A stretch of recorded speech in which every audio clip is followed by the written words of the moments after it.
I never thought, with the volumes that we run, that I'd be buying a robot for it, just because it seems like there wasn't enough for the robot. What we found was that at the end of the day, with the robot running a job, it was just more consistent with the output.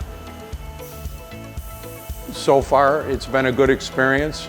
We were able to reduce our labor costs quite a bit to help compete with the Asia Rim, and it's working.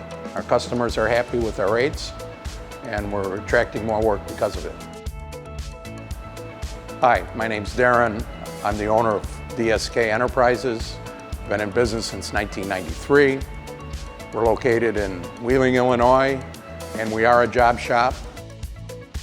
The industries we serve vary quite a bit. Currently, we're pretty heavy into the hand tool industry for heavy equipment, power lines, cable cutting, cable stripping, things of that nature.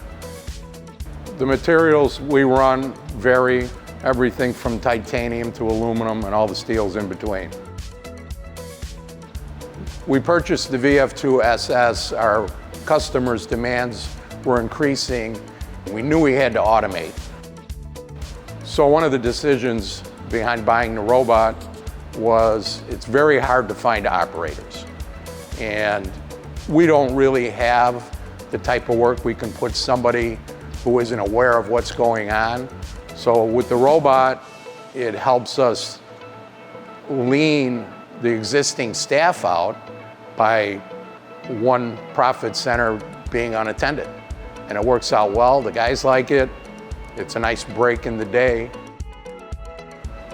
We're very happy with the fact that Haas integrates the FANUC robot into their control. Our concern was, what level were we going to have to be at to get this thing going? And after doing it a couple times, my guys took onto it, and it's not a big deal. It's very easy, user-friendly. With the robot, we were able to reduce our labor costs and pass it on to the customer. I feel that's the way you're going to get work, being as efficient as possible and as competitive as possible. I really like Haas's total commitment to automation, machining, purchasing, spare parts. It's really been a good experience for us.